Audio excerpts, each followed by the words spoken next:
Yo, what is good, Geekers? This is your boy Geek, and we are back with another reaction video. We got the top 10 WWE pay-per-views, whatever the best.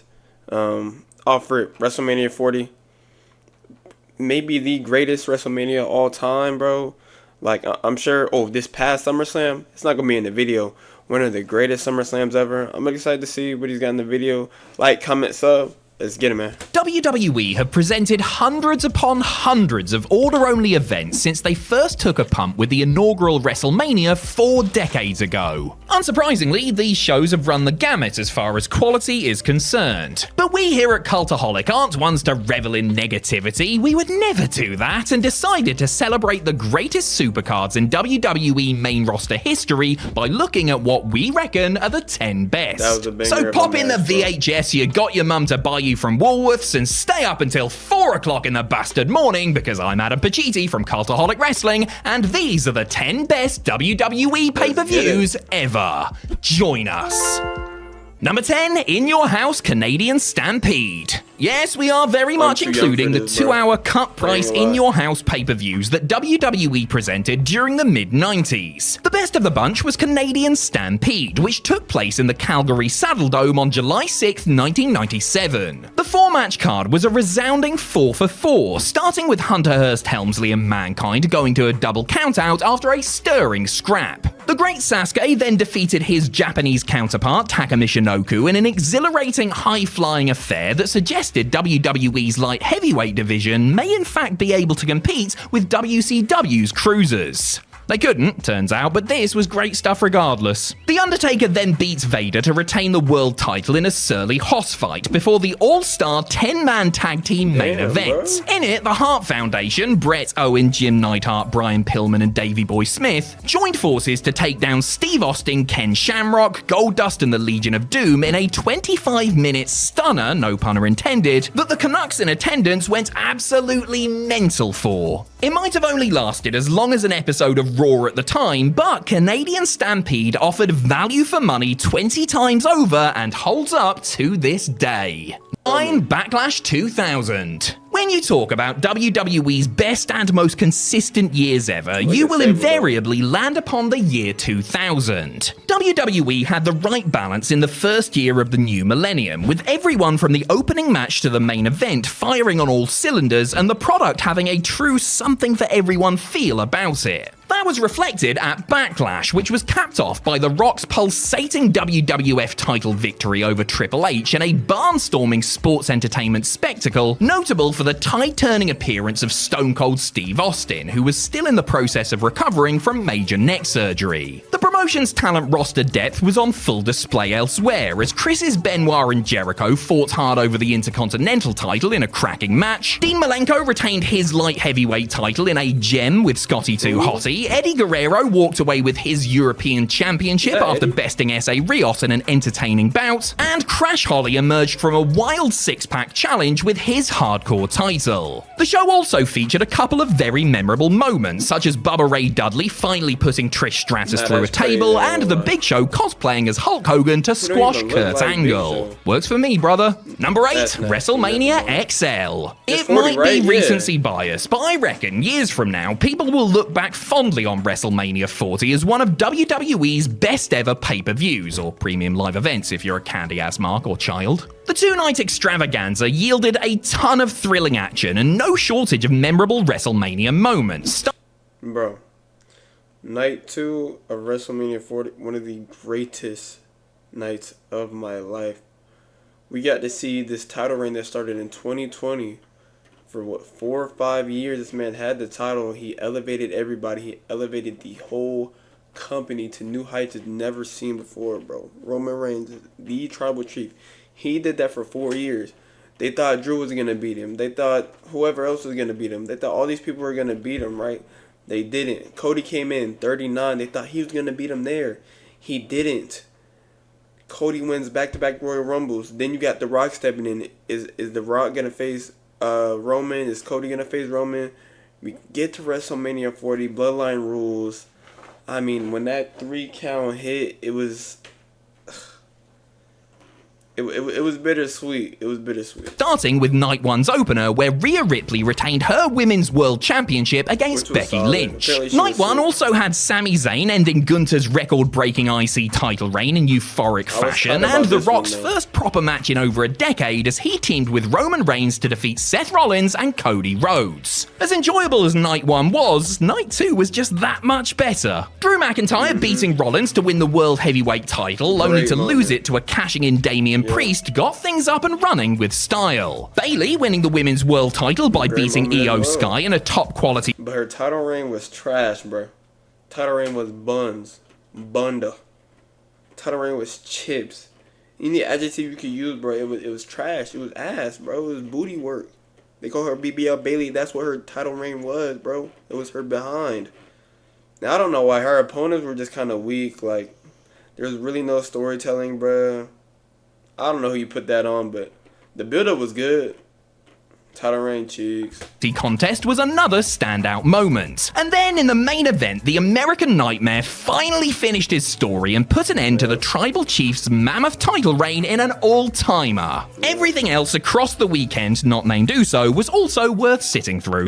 Number 7, SummerSlam 2013. Any WWE pay-per-view with a genuine 5-star match on it is worth checking out, and SummerSlam 2013 had 2 of them. The first was the Best versus the Beast as CM Punk and Brock Lesnar collided for their first, and let's face it, probably only time in a no DQ match. The ultimate David versus Goliath struggle, Brock versus Punk showcased the very best of both men as they went hell for leather for 30 absorbing minutes, their match building and building until Lesnar was finally able to put his plucky opponent away. The second was the Babyface versus Babyface main event as John Cena defended the WWE title against hand-picked dance partner Daniel Bryan. It was very different to Brock vs. Punk, but equally as compelling, ending with the American Dragon getting the clean win and establishing himself as a top guy for good, even if he did lose his title to a cashing-in Randy Orton moments later. SummerSlam 2013 also played host to the main roster in-ring debut of Bray Wyatt, who beat Kane in a Ring of Fire match, as well as a short but spirited match between the Rhodes Scholars, a fast-paced World Heavyweight title bout between Alberto Del Rio and Christian, and much more. Number 6, Survivor Series 2002. It might have felt like 1996 by the end of the night, given who walked away with the company's main prizes, but Survivor Series 2002 was a remarkable night of fun. Bro, just look at that poster for the pay-per-view, bro.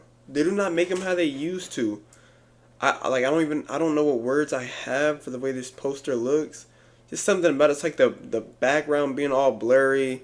Got Van Damme doing his high-flying move. It's like, that's a cool-ass poster, bro. Bring him back. Firsts. The big one was, of course, the first ever Elimination Chamber match, which saw Triple H defending his World Heavyweight title against Chris Jericho, Kane, Booker T, Rob Van Dam, and Shawn Michaels. It was a tremendous debut for the steel structure, full of thrills and spills, and the ending of the Heartbreak Kid winning the gold was a moment to savor. Another first saw Brock Lesnar suffer his first televised pinfall loss as Paul Heyman turned on him, allowing the Big Show to beat the next big thing for the WWE title. It was also the first night back in WWE for Scott Steiner as Big Papa Pump popped the Madison Square Garden crowd big time with his unannounced appearance. The rest of the card was stuffed with a 6-man table elimination match, a hardcore match for the women's title, a cruiserweight title bout, and a 3-team elimination match for the tag team titles, all of which provided excitement. Number 5, WrestleMania 19. WWE was spoiled for choice at the 19th WrestleMania with 3 or 4 matches that could have realistically gone on last. The honor went to the first proper one-on-one meeting between Kurt Angle, defending his world title and wrestling with a broken freaking neck, and Brock Lesnar, who almost broke his own freaking neck with that insane shooting star press attempt. It was a captivating end to what had been a great show chock full of highlights, such as The Rock finally beating Steve Austin on the grandest stage in the last match of Stone Cold's full-time career, Shawn Michaels edging Chris Jericho in an intergenerational dream match, Hulk Hogan battering Mr. McMahon in a balmy street fight, and Booker T toppling that dastardly Triple H to win the World Heavyweight strap. Alright, that last part didn't happen, but it's nice to pretend, isn't it? The card was rounded out with a decent Cruiserweight title sprint, a canny women's title triple threat, a solid 3-team tag title match, and The Undertaker extending the streak in a bout that WWE would not allow Nathan Jones to wrestle in after realizing that he was absolutely terrible. For SummerSlam 2002. From top to bottom, it's hard to think of a SummerSlam better than 2002's iteration of the event. It kicked off with an exhilarating first-time meeting between Kurt Angle and Rey Mysterio, setting the tone for what was to come. Ric Flair then beat Chris Jericho by submission in a fair match before Edge pinned Eddie Guerrero in another showcase for the SmackDown brand's loaded mid-card scene. Christian and Lance Storm retained their World Tag titles against the ultra-popular odd couple duo of Booker T and Goldust in a heated match, after which Rob Van Dam regained the Intercontinental Championship from Chris Benoit in a strong-style bout. The Undertaker's well-received victory for America over that dastardly un-American test was then followed by one of the most emotionally charged matches in WWE history, as a returning Shawn Michaels met Triple H in an unsanctioned match. HBK in the game tore the house down in an instant classic that proved Michaels had plenty left in the tank after a 4-year layoff. And finally, Brock Lesnar solidified himself as the King of the Mountain when he defeated The Rock to win the undisputed title in a cracking torch-passing main event. Number 3, Money in the Bank 2011. 2011's Money in the Bank pay-per-view. Look who John is putting over again, bro. They love to hate on John. Oh, never turn heel. Babyface, blah, blah, blah. They book him too strong. Look, I know he did something to Ray, took the belt back, but like, put over Daniel Bryan, put over CM Punk, bro, and this really made their careers, though. Like, it's not like they were made men before this. After John put over Daniel Bryan, bro, he shot up. He shot up, for real.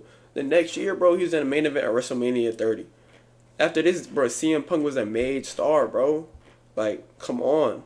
What's the common denominator? It's John Cena. That's why he's a GOAT. You will forever be remembered for one match, and one moment too, but it's worth remembering that the rest of the show was also pretty damn good. Yes, the main event WWE title match between John Cena and CM Punk is the stuff of legend. Yes, the Chicago crowd were positively electric throughout it and elevated what was already a phenomenal bout to another level. Yes, it was exhilarating to watch the straight-edge superstar get the elusive clean W and walk out of WWE with the gold. Yes, it was... Oh, sorry, I got caught up reliving it all in my head and forgot my point there. What was it again? Oh yeah, the rest of the show, which featured 2 sensational Money in the Bank ladder matches and a customarily excellent World Heavyweight Championship meeting between Randy Orton and Christian. The Divas title match and Mark Henry's decisive victory over the Big Show won't linger long in the memory, but the show itself will, as the place where Punk finally cemented himself as a main event player in its iconic headliner. Number 2, ECW One Night Stand. It may have been ECW in name, but One Night Stand 2005 was very much a WWE presentation. Reviving the brand for an evening of blood-spattered nostalgia, WWE utilized the former ECW stars who were currently working for them while drafting in some special guests for the festivities. Was every match a classic? Not really, no. But was the tone of the show spot on and the crowd at a fever pitch from start to finish? You bet your bounced checks they were. Chris Jericho and Lance Storm opened things admirably. Super crazy little Guido and Tajiri did their thing and did it well. Rey Mysterio and Psychosis did what they could in the time allowed. Sabu reminded everyone what he was capable of while beating Rhino. Chris Benoit and Eddie Guerrero, even on an off day, were better than many on their best day. Masato Tanaka and Mike Awesome completely stole the show. And the Dudley Boys, the Sandman and Tommy Dreamer, and the cast of Misfits who provided run-ins and cameos ended things on a high before the intense post-match brawl and ceremonial chinning of Eric Bischoff. Even if you weren't a fan of Paul Heyman's promotion, you would have to try hard not to enjoy all of this. Number 1, WrestleMania X7. There are good WrestleManias, there are great WrestleManias, and then there is WrestleMania X7, which still stands tall as the true granddaddy of them all. Less than 1 week after they bought WCW, 2022, the red-hot WWF reinforced their sports entertainment superiority with a supercard for the ages. You want world-class technical wrestling? Have some Chris Benoit versus Kurt Angle. Fancy some storyline-heavy family drama? Look no further than Vince versus Shane McMahon. How about a weapons-based stunt show? Well, we have TLC 2 on the menu, thank you very much. There was also an immense match between The Undertaker and Triple H, a novel gimmick battle royal, and much more to savor on the undercard before the marquee match between The Rock and Stone Cold Steve Austin. Set up exquisitely with that evergreen My Way video package, the Great One and the Texas Rat.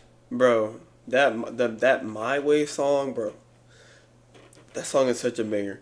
But anyways, bro, yeah, WrestleMania 17 might be the greatest WrestleMania of all time.